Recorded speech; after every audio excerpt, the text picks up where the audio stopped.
BSP पर जब तक फैसला नहीं होगा तब तक सीट शेयरिंग उत्तर प्रदेश में आगे नहीं बढ़ेगी, ये आज की तल्खी के बाद समझ में आ गया। अटक गया मामला उत्तर प्रदेश की सीट शेयरिंग का भी। देखिए, हमारे नेता लगातार ये बात कह रहे हैं कि ये जो चुनाव है ये संवैधानिक मूल्यों को और लोकतंत्र बचाने का चुनाव है, क्योंकि आज के दौर में जो संविधान बचा है वो रूप में बचा, अब तथ्य के रूप में भारतीय जनता पार्टी ने उसको बचने देना नहीं चाह रही है।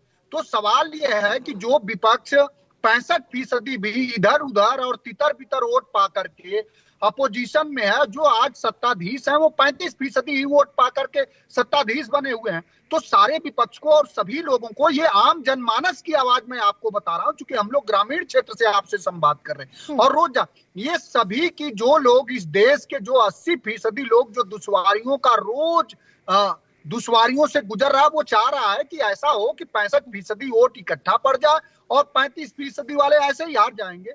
तो उसका सिर्फ यही है कि जहां जिसकी, चूंकि ये सिर्फ गणित से और सिर्फ सैद्धांतिक नहीं होगा, इस पर व्यवहारिक बात करना पड़ेगा। जो हमारे राष्ट्रीय अध्यक्ष जी ने कहा, जो और नेताओं ने, और मैं समझता हूं कि सब लोग बखूबी समझते होंगे, जहां जिसका जिस तरह का भी वोट शेयर है, जिस तरह का भी चुनाव में उसको अभी विगत चुनाव में किसकी क्या हैसियत रही है, उसी से आका जाएगा।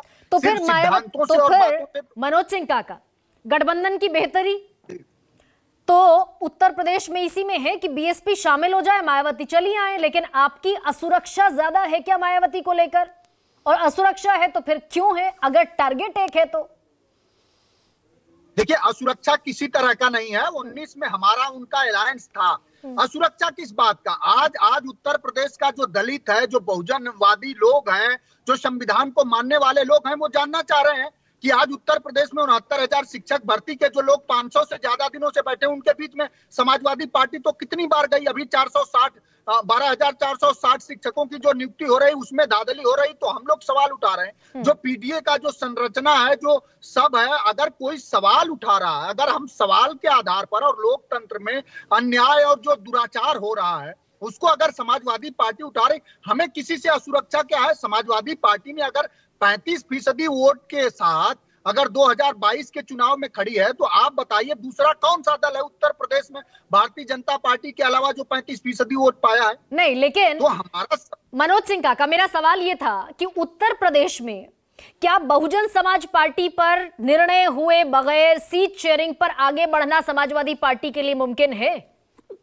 या इसीलिए अटका है कि पहले मायावती पर फैसला करो? ये तो आपने 19 दिसंबर की तारीख में भी एक तरीके से जानने की, समझने की, इस पर आश्वासन की कोशिश की थी।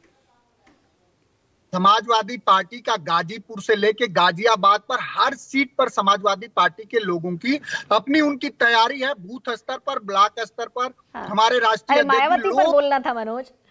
मैं मायावती पर ही आ रहा हूं, लेकिन सवाल यह है कि लोकतंत्र तो सिर्फ नाम से नहीं चलता ना।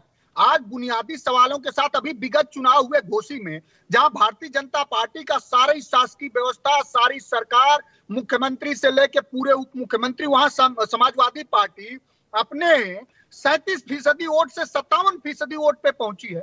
तो जो अभी हाल ही के जो निर्णय, जो जनमानस ने जो निर्णय दिया है, उसी के आधार पर समाजवादी पार्टी अपना हक और अधिकार चाहती है। चलिए एक और सवाल पूछ लेती हूँ। मायावती पर आप अभी भी नहीं आए मनोज, मैं एक सवाल बड़ा प्रैक्टिकल पूछ रही हूँ, गठबंधन मजबूत होगा मायावती के आने से?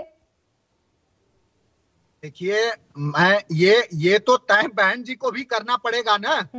गठबंधन मजबूत हो और गठबंधन के बाद में सीट आने पे कहीं और समझौता हो जाए, कहीं और कोई वैचारिकी, अंदर से कोई वैचारिक तालमेल हो। हाँ। तो जो लोग बारीकी से राजनीति कर रहे हैं, जो लोग सिर्फ अपने को बचने के लिए राजनीति कर रहे हैं, राजनीति और सार्वजनिक जीवन तो लोगों के हक और अधिकार का है ना। ये उत्तर प्रदेश का जनमानस देख रहा है ना कि नौजवान की, किसान की, मजदूर की लड़ाई कौन लड़ रहा है, जो ठीक है मनोज। तो गठबंधन में मायावती का आना समाजवादी पार्टी के, मनोज मैं लौटूंगी आपके पास।